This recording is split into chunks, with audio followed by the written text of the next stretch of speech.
César Litwin. César, buen día, ¿cómo le va? ¿Qué tal? Buen día, un gusto saludar a todo el equipo. Igualmente.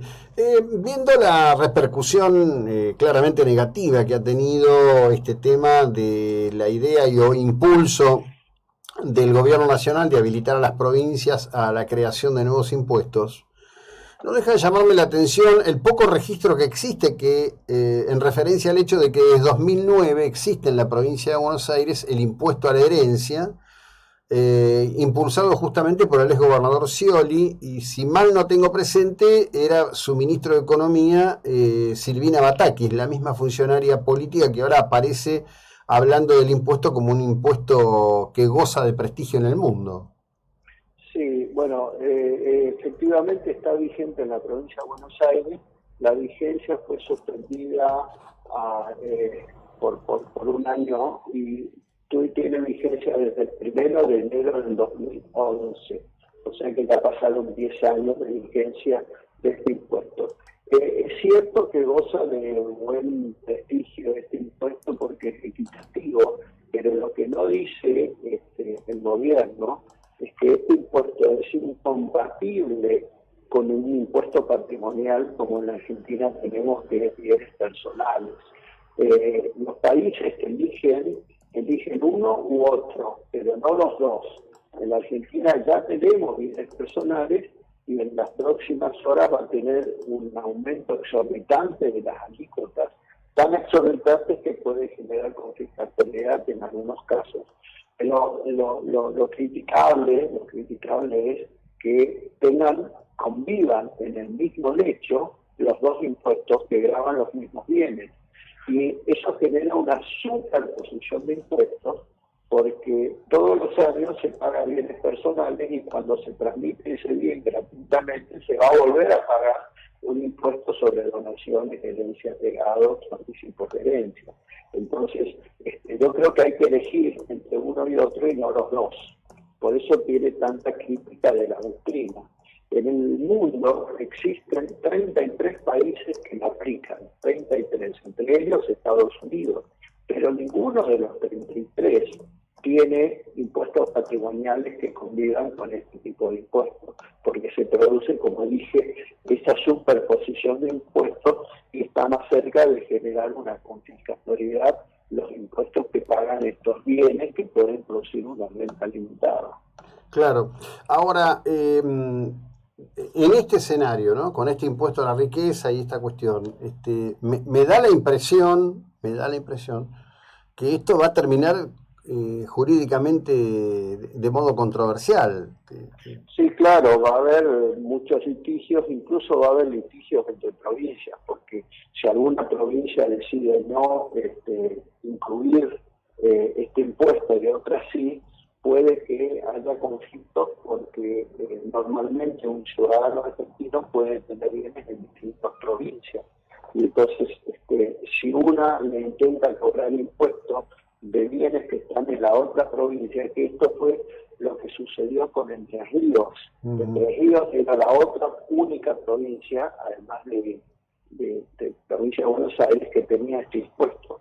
Y tuvo un fallo de inconstitucionalidad de este impuesto hace ya unos 4 años y lo dejaron de aplicar porque se generaba mucho conflicto.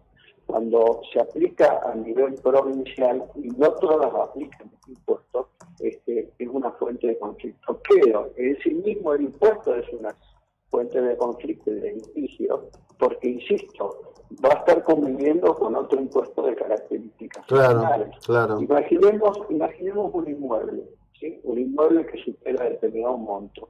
Paga impuesto inmobiliario, que es un impuesto.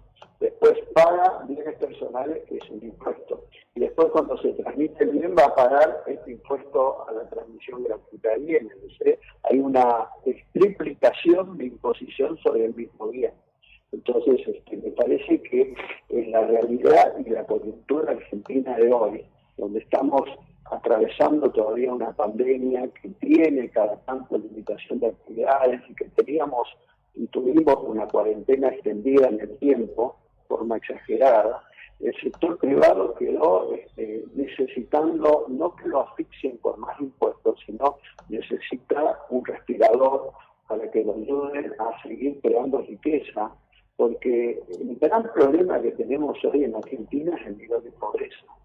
Claro. Ese nivel de pobreza, ¿cómo se cura? ¿Con planes sociales? No. Los planes sociales no curan la pobreza. Lo único que cura la pobreza es el empleo. ¿Y de dónde viene el empleo? El empleo viene de la inversión. ¿Y quiénes son los que invierten? Los que tienen capacidad de generar riqueza. Si a esta gente que tiene capacidad de generar riqueza le cobramos impuestos hasta el límite del despojo, sí, claro, no se van a quedar a vivir en Argentina y a invertir en Argentina y a consumir en Argentina.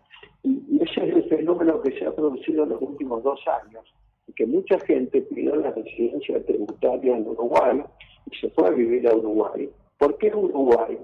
Y además de tener mucha afinidad con Argentina, tiene un punto de atracción que es difícil de competir. Al nuevo residente tributario uruguayo, por 10 años le dan vacaciones fiscales. Entonces, también tenemos que tener en cuenta la competitividad que existe hoy en los países para atraer inversiones, porque, insisto, la pandemia se ha llevado puesto a muchas empresas del sector privado y eso ha generado una pérdida de empleo y eso ha generado que aumente la pobreza y que aumente el trabajo informal. Entonces, claro, me parece que este tipo de impuestos va por el camino equivocado, va por el camino errado, de seguir creando más impuestos y sacándole más carga fiscal al sector privado que necesita recomponer su masa muscular. Bien, ahora, 2 cosas. En provincia de Buenos Aires, en 2009, entonces, Scioli impone, con el voto de la legislatura de aquel momento, el impuesto a la herencia. En 2017, en la provincia de Entre Ríos, el Colegio de Escribanos de la provincia presentó una acción de inconstitucionalidad contra el gobierno de la provincia de Entre Ríos. Esto se promovió en el Juzgado Civil y Comercial número 4 de Paraná. En ese momento el juez Eduardo Federico Planas declaró la inconstitucionalidad. ¿Eso quedó firme en Entre Ríos? Sí, la Cámara la ratificó, quedó firme y con posterioridad Entre Ríos derogó ese impuesto.